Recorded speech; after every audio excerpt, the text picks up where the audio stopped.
The first thing I noticed when I got home was the silence.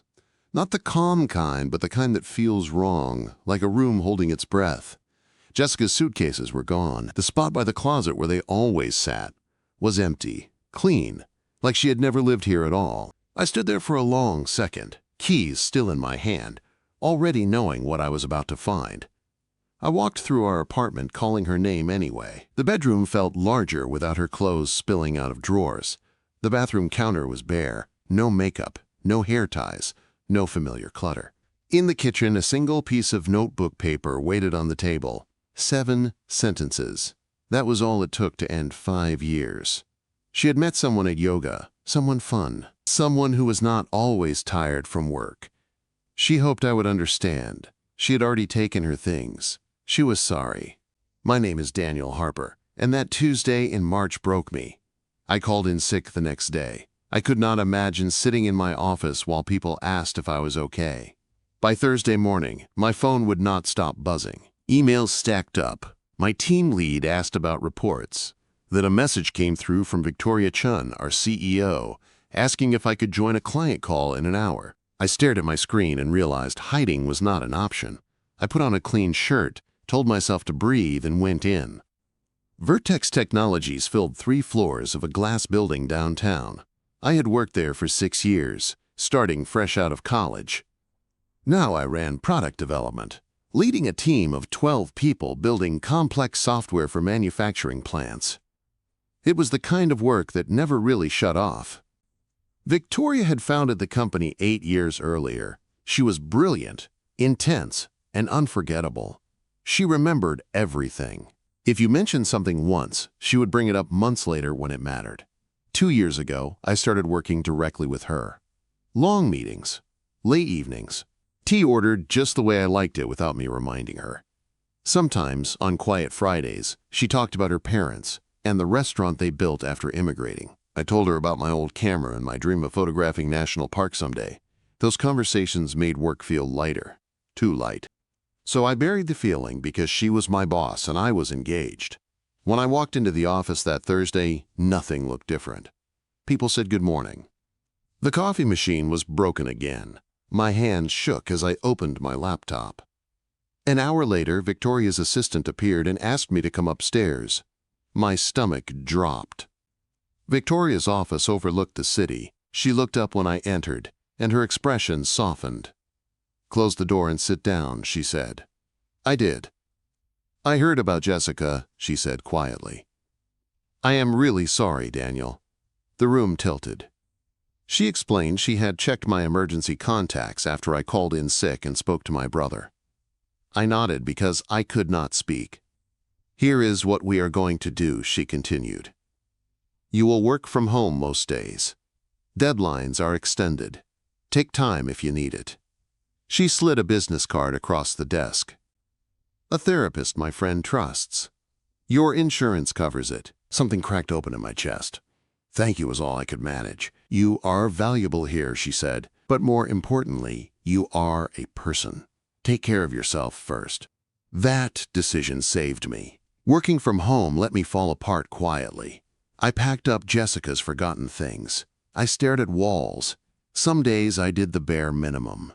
Victoria checked in often. At first it was work messages.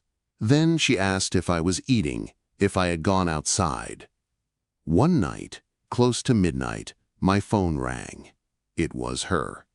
"You okay?" she asked. We talked about a presentation, then about photography. I told her how fixing old cameras made my mind quiet. She listened like it mattered. That call lasted 2 hours. After that, she called more often. Late nights. We talked about everything, except how much those calls meant to me. I told myself she was just being kind. Nothing more. Months passed. I felt better. Then, Vertex announced a major acquisition. Victoria put me in charge of the integration. The workload exploded. 15-hour days became normal. The calls stopped. I stopped sleeping. I started making mistakes. The breaking point came during a presentation with executives. My words tangled. My hands shook. I watched myself fail in real time. That night, I lay awake and thought about who I had become. At 2 in the morning, I opened my laptop and wrote my resignation letter. When I handed it to Victoria the next day, she tried to fix everything. Hire more people. Adjust timelines. I shook my head. I need to leave, I said. I need to figure out who I am without this job. She looked at me for a long moment, then nodded. I should have seen how much you were struggling, she said softly. My last day came and went. Handshakes. Goodbyes. No private moment with her. I walked out carrying a box, feeling like something important had been left unfinished. Days passed. Then, weeks. I tried to settle into my new life. I told myself to move on. On a rainy Monday night, my doorbell rang. When I opened the door, everything I thought I knew about my life was about to change. I stood there staring at her, rain dripping from her hair onto my welcome mat, my brain refusing to catch up with my eyes. Victoria Chun was standing at my door like she belonged there, like this was normal, like my world had not just flipped upside down again. She looked different outside the office. No sharp blazer, no perfectly controlled posture. Her white shirt was soaked, clinging to her arms. Her hair hung loose and damp around her face. She was holding a thin folder against her chest, like it was the only solid thing keeping her steady. You are probably wondering why I am here, she said, her voice softer than I had ever heard it. I opened my mouth, but nothing came out. Finally, I stepped aside. Come in. She hesitated for half a second, then walked into my apartment. I suddenly became aware of everything. The pizza box on the table. The unfolded laundry. The camera parts spread out on newspapers on the floor. Sorry about the mess, I said. I was not expecting company. She gave a small smile. I was not planning on being company. She stood there awkwardly, water pooling beneath her shoes. I grabbed a towel and handed it to her. Our fingers brushed, and both of us froze like it meant too much. Thank you, she said, drying her hands. Then she looked at me, really looked at me, like she was making sure I was real. I should not be here, I know that. Then why are you here? I asked. She took a breath and finally held out the folder. Please read this first. I opened it and frowned. It was a job proposal, not just any job, a brand new role. Employee Wellness Director. Remote. Flexible hours. A salary that made my stomach tighten. You created this, I said slowly. She nodded. Vertex needs it. And you understand burnout better than anyone I know. I looked up. You could have emailed this. I could have, she said. But this is not just about the job. The room felt smaller. My heart started beating louder in my ears. Then why? Because I needed to see you, she said. Because after you resigned, everything felt wrong. The company kept moving. Meetings kept happening. But something important was missing. I swallowed. Victoria, you were my boss. I am not anymore, she said gently. I waited until that was true. The words settled between us. Heavy. Careful. Honest. I did not say goodbye properly, she continued. I let HR handle it, because I thought that was the right thing to do. The professional thing. But I hated it. I hated that I did not get to say what mattered. What mattered? I asked.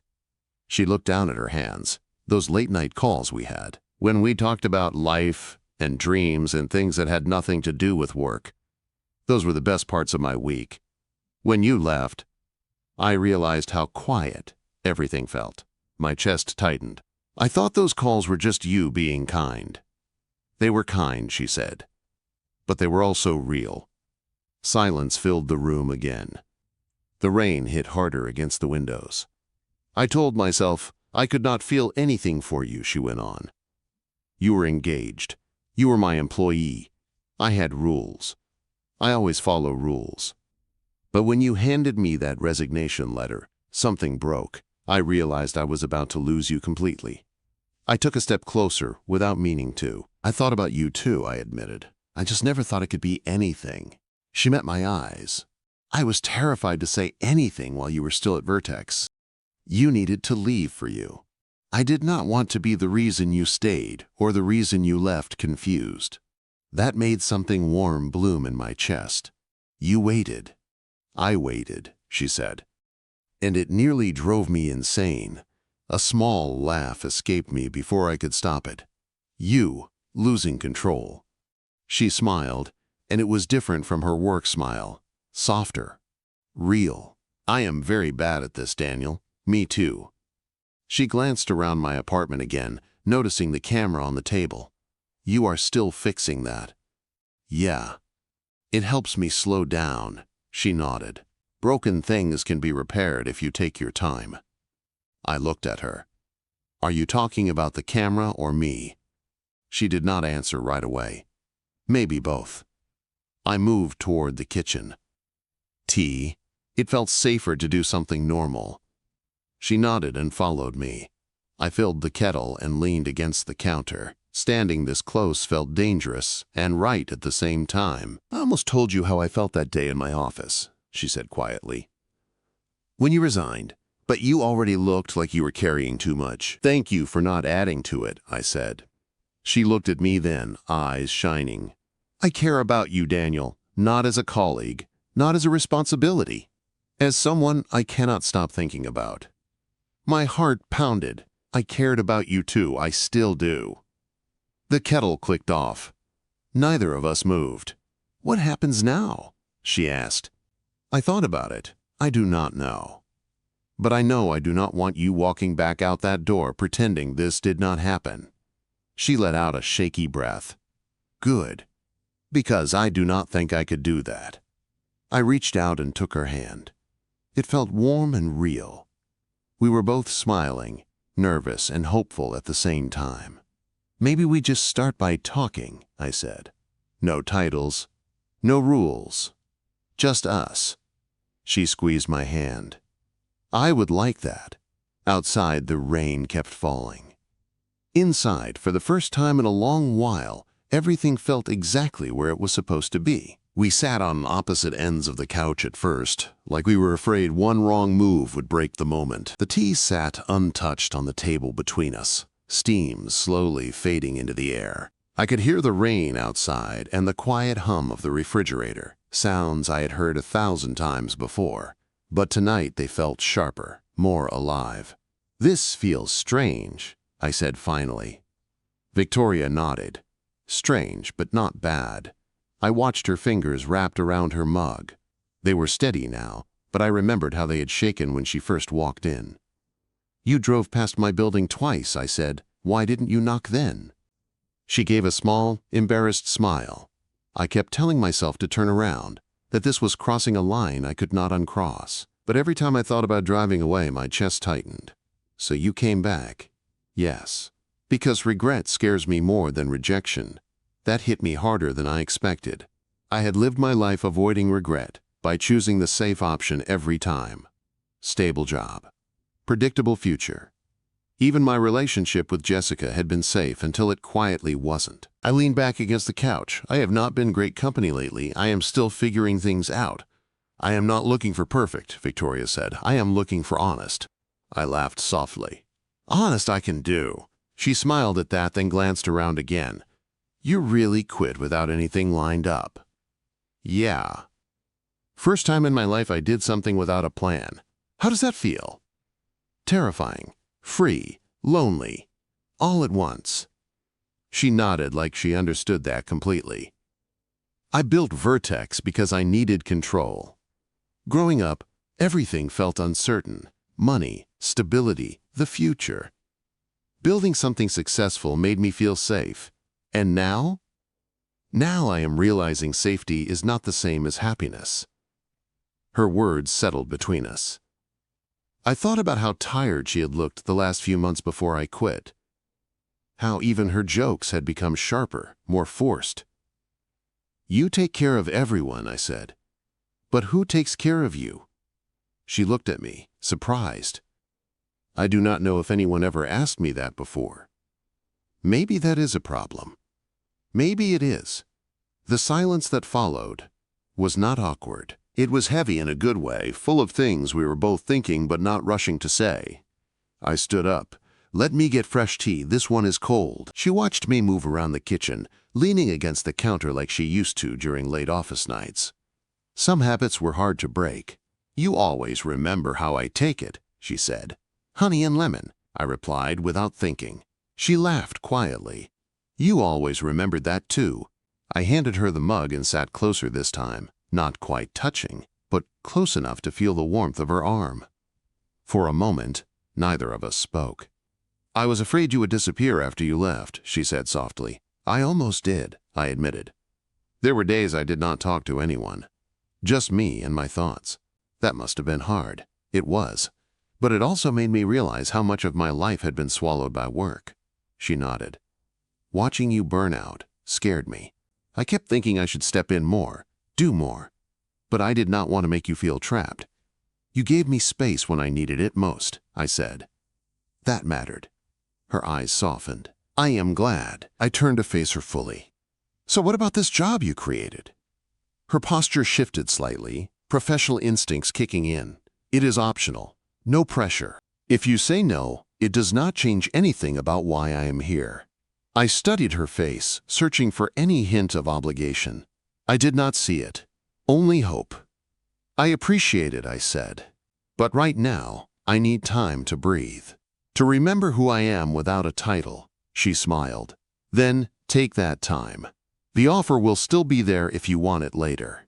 That meant more than the job itself. Thank you. We sat there talking for hours, about books, about childhood, about the weird things that made us laugh. It felt easy in a way I had not felt in a long time. At some point, the rain slowed. The city lights outside blurred into soft colors. I should go. Victoria said reluctantly, It is late. I nodded, though I did not want her to leave. Yeah. We stood near the door, the air thick again with unsaid things. Dinner tomorrow? She asked. No work talk. Just two people. I smiled. I would like that. She hesitated, then leaned in and kissed me. It was gentle and brief, but my heart raced like I had just run a mile. When she pulled back, she looked almost shy. Good night, Daniel. Good night, Victoria. After she left, I stood there, listening to her footsteps fade away. My apartment felt different now. Not empty, not heavy. For the first time since Jessica left, I felt something else rising beneath the pain. Hope. I barely slept that night. Not because I was anxious in a bad way, but because my mind would not slow down. Every time I closed my eyes, I saw Victoria standing in my doorway, rain in her hair, looking at me like I mattered. When morning came, I lay there staring at the ceiling, realizing something simple and terrifying.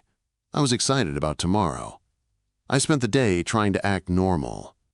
I cleaned my apartment like someone important was coming over, even though she was not. I showered twice for no reason. I took my camera out and shot a few photos around the neighborhood, but my hands were shaky and my focus was off. By late afternoon, I started doubting everything. Was this a rebound? Was I confusing comfort with something deeper? Victoria was smart and powerful. I was unemployed and still healing. The imbalance felt different now, but the fear lingered. At 6:45, my phone buzzed. Outside. My heart jumped. I grabbed my jacket and headed down. She was waiting by the curb, leaning against her car, wearing jeans and a simple sweater. No makeup, no armor, just Victoria. She smiled when she saw me, and it hit me again how beautiful she was when she was not trying to be impressive. "Hi," she said. "Hi." For a moment, we just stood there, unsure whether to hug or keep distance. She solved it by stepping forward and hugging me gently. It felt natural, easy. "You ready?" she asked. I nodded. Yeah. She drove us to a small Italian place across town. No glass walls, no executives, just warm lights and quiet music. She had chosen it carefully. We talked about food first. Safe ground. Then, slowly, the deeper things crept in. "I never date," she admitted, twisting her napkin. "My life has always been work." I smiled. "You picked an interesting time to start." She laughed. "I guess I finally got tired of avoiding things that scare me." I told her about Jessica, about how I had ignored the cracks because it was easier than fixing them, how I had let work become my excuse. She listened without interrupting. When I finished, she reached across the table and touched my hand. "You did not fail because you worked hard," she said. "You failed because you stopped showing up as yourself." That stayed with me. Halfway through dinner, my phone buzzed. An email notification. Old habit made me reach for it. She raised an eyebrow. "Still tied to the screen?" I put the phone face down. "Not tonight." Her smile was worth it. After dinner, we walked slowly down the block. The city felt calmer at night. She slipped her hand into mine without asking. I did not let go. "This feels dangerous," she said softly.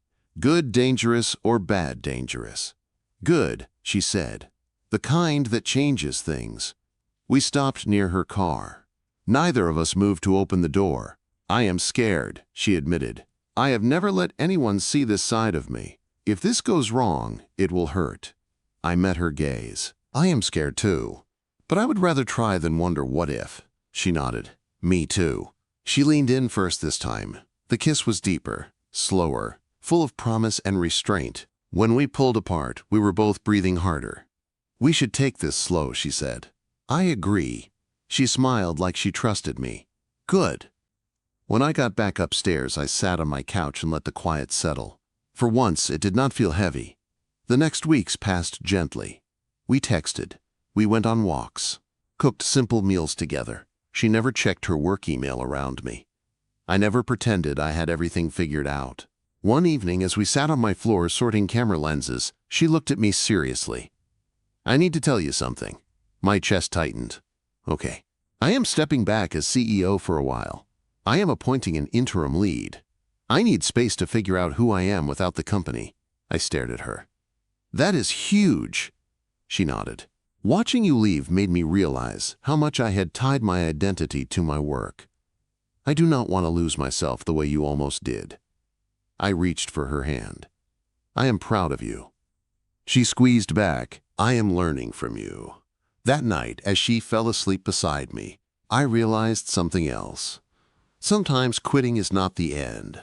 Sometimes it is the beginning. Waking up next to Victoria felt unreal at first, like my brain needed time to catch up with my heart. The morning light came in through the blinds, soft and pale, and she was still asleep, one arm stretched toward me, like she had reached out in the night without knowing it. I lay there quietly, listening to her breathe, thinking about how strange life was. A few months ago, I had been broken on my kitchen floor holding a goodbye note. Now this woman, who once ran boardrooms with a single look, was curled up in my bed like she belonged there. She stirred and opened her eyes, then smiled when she saw me. "Good morning," she said, her voice sleepy. "Good morning." For a moment, neither of us moved. Then she laughed softly. "This is new." "Yeah," I said, "but it feels right." She nodded. "It does." We made breakfast together, bumping into each other in my small kitchen, laughing over burnt toast and spilled coffee. It felt simple and warm, the kind of morning I had forgotten existed. But reality has a way of knocking, even when you are not ready. Later that day, my phone rang. It was Marcus, my replacement at Vertex. "Hey Daniel, sorry to bother you. There is an issue with the NextCore integration. Victoria used to handle this part, and now everyone is panicking." I closed my eyes. Old instincts kicked in. I could help. I knew exactly what they needed. Victoria watched me carefully from the couch. "I can take a quick look," I said, mostly to myself. She shook her head gently. "You can, but do you want to?" The question stopped me. Did I want to jump back into the chaos that had nearly destroyed me? "No," I said slowly. "I do not." She smiled. "Then, do not." I texted Marcus back, wishing him luck and reminding him he was capable. When I put my phone down, I felt lighter. That night, we talked about the future. Not plans, just possibilities. "I want to travel," I told her. "Take photos, see things. I want to learn how to rest," she said. Without guilt, we promised each other honesty. If it got too much, we would say so. No disappearing into work, no pretending everything was fine. Weeks passed. The world felt quieter. I sold a few photographs online, small wins. Victoria spent time volunteering, mentoring young founders, learning who she was without constant control. Then, one afternoon, she showed up at my door with a serious look. "We need to talk." My stomach tightened. "Okay." She took a breath. The board wants me back, full time. They are worried about stability. And what do you want? I asked. She looked at me. I want balance. I want this. She gestured between us. But I am scared of losing myself again. I took her hands. You will not, if you do not go back the same way. Set limits. Choose yourself. She studied my face, then nodded. I will. The next day she accepted the role again, but on her terms. Shorter days. A real leadership team. Space. We celebrated that night with cheap wine and takeout, laughing on the floor. As I watched her, I realized love did not arrive as fireworks. It arrived as peace, and for the first time in a long time, I was not afraid of what came next. Part 6. The night before Victoria officially returned to Vertex, neither of us slept much. We lay side by side, staring at the ceiling, fingers loosely intertwined like we were grounding each other. Are you sure? I asked quietly. She turned her head toward me. I am sure of this. I am not sure of everything, but I am sure I do not want to lose us. I squeezed her hand. Then we will keep choosing each other. Every day. She smiled softly. Deal. The next few months settled into a rhythm that felt steady, not rushed. Victoria went back to work, but it was different this time. She left the office before dark. She ignored emails on weekends. She actually rested. Sometimes she would come straight to my place, kick off her shoes, and lie on the floor next to me while I worked on my camera. I took my first real trip that fall. 3 weeks driving through national parks with nothing but my camera and an old playlist. I sent her photos every night. Mountains at sunrise. Empty roads. Quiet lakes. She called me from hotel rooms and office parking lots, her voice the one constant I carried with me. I realized distance did not weaken us. It strengthened us. When I came back, she met me at the airport. No assistance, no car service. Just her waiting by the gate, smiling like she had been holding her breath. I missed you, she said. I missed you too. We moved slowly after that. No rushing, no pretending, just honest conversations and shared mornings.